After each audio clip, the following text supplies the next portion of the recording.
Which Arizona city is best, Gilbert versus Chandler? I've lived in both Chandler and Gilbert, and even though they're only minutes apart, one costs about $15,000 more on average. But here's the catch. The one that looks more affordable might actually end up costing you more over time. So today, I'm breaking down Chandler versus Gilbert to help you decide which East Valley city is the better fit, because where you live truly changes everything. I'm Cole with Living Phoenix Metro, a local real estate agent helping people just like you move in and around the Phoenix area. And I love to be a real estate resource of choice. So whether you're planning a move next week or next year, click the link down below in the description or pin comment to download my free relocation guide, and we'd love to get connected. Now back to the video. When people compare Chandler and Gilbert, they mostly assume the prices are about the same. The reality is there is still a noticeable difference. The average home in Chandler is sitting right around $597,000, while Gilbert is $612,000. That's roughly a $15,000 gap. Now that's not the full story. Over last year, Gilbert's prices have actually dropped about 11%, while Chandler has basically held steady at 0%. So if you're buying in Gilbert right now, you might feel like you're getting a discount compared to where prices were a year or two ago. But here's where things flip. Taxes in Arizona are generally low, around 0.6 to 0.8%, but Gilbert's newer master plan communities often come with much higher HOA dues and in some cases a special tax district to help pay for that infrastructure. Chandler, on the other hand, has a lot of older, non-HOA neighborhoods where those extra costs don't show up on your bill. Let me put this into perspective. On a $600,000 home, property taxes alone will be around $4,000 to $5,000 a year in either city. But tack on an HOA of $100 or $150 a month in Gilbert, and you're adding an extra $1,200 to $1,800 a year to your bill. That's money you wouldn't necessarily spend in Chandler if you bought one in the non-HOA pockets. Over a decade, that's easily $12,000 to $18,000 more out of your pocket just because the community you chose. So while Gilbert might look like a slightly more expensive city up front, the long-term monthly costs can actually make that difference even bigger once you add it all up. Schools are usually one of the first things that families ask about when they're comparing a city like Chandler or Gilbert, and for good reason. Both cities have some of the top-rated districts in the East Valley. In Chandler, most of the cities fall under Chandler Unified School District. This includes some of the best known high schools in the state like Hamilton, Perry, and Basha.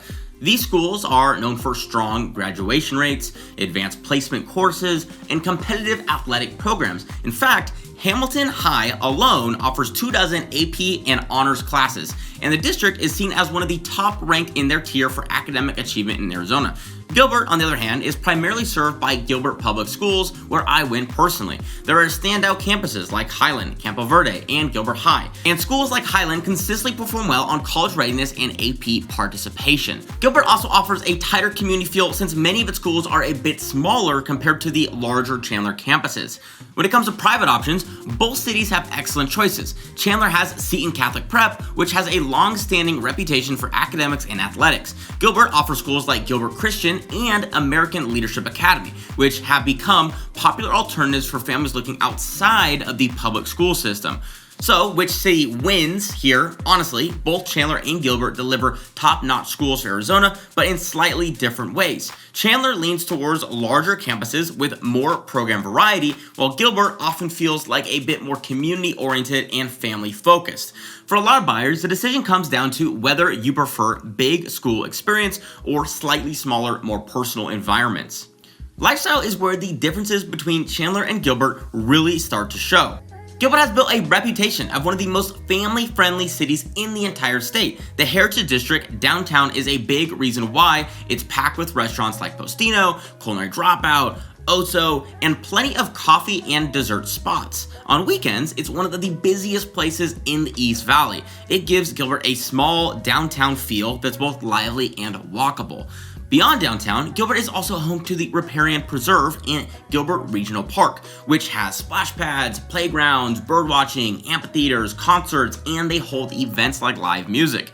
Chandler has its own distinct flavor as well. Downtown Chandler feels a little more historic and arts-driven, with spots like Santan Brewing, DC Steakhouse, and the Chandler Center for the Arts anchoring the area. Chandler is also known for its tech hub, the Price Corridor, which brings in thousands of jobs from companies like Intel, Wells Fargo, and PayPal. Parks like Tumbleweed Park and Veterans Oasis added the community feel, giving residents everything from sports complexes to actual fishing lakes. When it comes to dining, both Chandler and Gilbert punch well above their weight.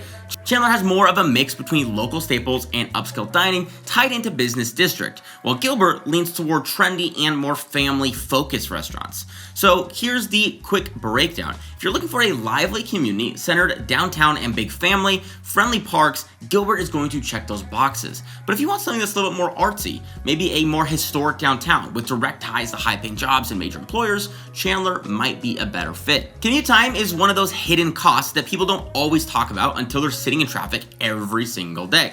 And this is where Chandler and Gilbert start to separate. If you're working in downtown Phoenix, Chandler has the slight edge there. On average, you are looking at about 30 to 40 minutes depending on traffic, while Gilbert usually runs closer to 35 to 50. It doesn't sound like much, but let's do the math. 10 extra minutes each way is nearly 100 hours a year, more than 2 full work weeks spent just in your car.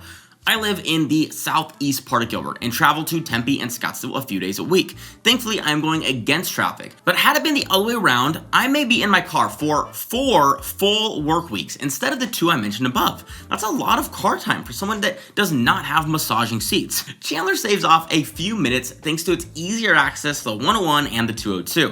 For the most part, Chandler, you can get to Tempe in 15 to 20 minutes or maybe even less. Scottsdale, 20 to 25. From Gilbert, you're looking more like 25 to 30 to Tempe and 30 to 45 for Scottsdale, again depending on traffic. Now if your job is in the East Valley Tech Corridor, Chandler is the clear winner. Intel, Wells Fargo, PayPal, and a ton of other companies are located right off that price corridor. For many residents, their commute is literally 5 to 10 minutes. Gilbert is more residential, so most of its workforce is driving into Chandler, Tempe, or Phoenix every single day. So when it comes to commute and jobs, Chandler offers a big advantage if you want to minimize drive time or be close to the East Valley's major employers. When most people compare cities, they stop at home prices and property taxes, but the true cost of living in Chandler versus Gilbert goes beyond that. Now, if we want to talk about HOAs, Gilbert is full of newer master plan communities like Morrison Ranch, Power Ranch, Agritopia, and Seville. They come with really cool amenities like community lakes, green belts, clubhouses, even golf courses. But these perks mean that they have a higher cost with their monthly HOA dues. Chandler, on the other hand, has a lot more of the older, more established neighborhoods that didn't have an HOA to begin with. That can save you a few $100 more every single month or thousands of dollars a year. For both cities, another area to consider is utility provider the home falls into. For the East Valley, it is likely you will end up with SRP, so that goes for both Chandler and Gilbert. But in Chandler, you are more likely to find a few pockets that are APS only. In my experience, from talking to clients that have had APS in the past, they are paying significantly more on their bill than if you had SRP. SRP can have lower peak hour costs and lower costs with the majority of their plans. So, whatever community you pick, I would double check the provider, especially if you plan on buying an older home that may lack some of these common features like dual pane windows or the highly rated insulation throughout the house. Now let's talk about the markets themselves as they are moving, because that can tell you a lot about the long-term value. Over the past year, Gilbert's average home price has actually dropped 11%. That might sound like a red flag, but for buyers, it also means there is a little more room to negotiate right now, and Gilbert is moving up quickly, so I don't know how long that will last. Chandler, on the other hand, has held steady with essentially no change in average price year over year. The stability shows the strength of demand in Chandler, especially around that price corridor that I mentioned above. The neighborhoods are a lot more established as Gilbert continues to grow. Inventory trends that paint a similar story. Gilbert's newer communities tend to see more listings hit the market, which gives buyers the options, but it does happen to soften up the supply, and there is more inventory. Chandler supply usually runs tighter, especially in these non-HOA pockets and the popular master plan communities like Ocotillo. Homes there can still attract multiple offers, even when the overall market slows down. Looking forward, Gilbert has a lot more land to develop on, but not by much, which means more new construction and more competition for resale homes. Chandler is basically built out at this point, so resale properties have a natural scarcity that helps hold the values over time. So if you want more potential for upside and don't mind some of that short-term volatility, Gilbert is going to offer you more opportunity. If you want consistency and a safer long-term bet, as of recording this video today, the Cromford report ranks Chandler as one of the hottest cities in Arizona, while Gilbert sits somewhat near the middle of the pack. So after looking at prices, schools, lifestyle, communities, and who actually fits into both cities, let's break it down. Growing families usually lean towards Gilbert. The master plan communities, the kid-friendly parks, family-friendly amenities, and the rest that it offers are tough to beat. Heritage District gives parents a night out without leaving the town, and the schools have that community feel that families love. On the other hand, tech professionals and daily commuters often favor Chandler. If your job is with Intel, Wells Fargo, PayPal, or even something with ASU, you might want to look in that price corridor. Living in Chandler means your commute could be 10 minutes or less. If you're headed into Phoenix, Tempe, or Scottsdale, the freeway access is also significantly quicker. First-time buyers can find opportunity in both cities, but Chandler's stability and larger mix of non-HOA homes often make it easier to break into the market. Gilbert, on the other hand, tends to run newer and more HOA-driven, which can push the entry-level price higher. Luxury seekers have great options in both. In Gilbert, you have Seville, Morrison Ranch, with their golf, lakes, and tree-lined streets. In Chandler, you have Ocotillo, which delivers waterfront homes and country club living. Both cities give you a premium lifestyle, just with slightly different vibes.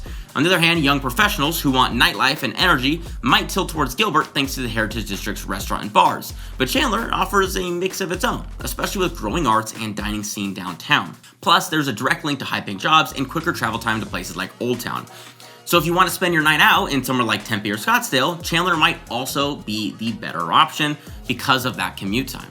At the end of the day, both Chandler and Gilbert offer strong schools, safe neighborhoods, and really great amenities. The choice really comes down to which lifestyle and which costs line up best with your priorities. Both Chandler and Gilbert are going to give you incredible East Valley lifestyle, and honestly, you can't go wrong with either. Gilbert leans more family-oriented with master plan communities, huge parks, and a buzzing downtown scene. Chandler brings you closer to jobs, major employers, and offers more non-HOA neighborhoods with stable long-term value. So which is better? It really depends what matters most to you. If you want newer homes, family-focused amenities, and don't mind an HOA, Gilbert is probably going to be your spot. If you want shorter commutes, more non-HOA options, and a little more market stability, Chandler might be the smarter move. Here's my best advice. Take a weekend, walk both downtowns, visit the parks, grab a meal, and picture yourself living there going through the neighborhoods. Your gut feeling is often the best indicator of which place will actually feel like home. If you're thinking about moving to Chandler or Gilbert in the next few months or years, I'd love to help you find the right fit. Just click the link in the description or in the pinned comment. It is livingphxmetro.com/YouTube. You can also find a link to my relocation guide, and I can't wait to connect. Don't wait until the competitive market heats up. Smart buyers are making the moves already. And if you enjoyed this Chandler vs. Gilbert breakdown, check out my other videos where I compare some of the other cities in Arizona and let you know what you might not be told by the online communities about each. The hidden secrets, if you must. All right, y'all. Peace.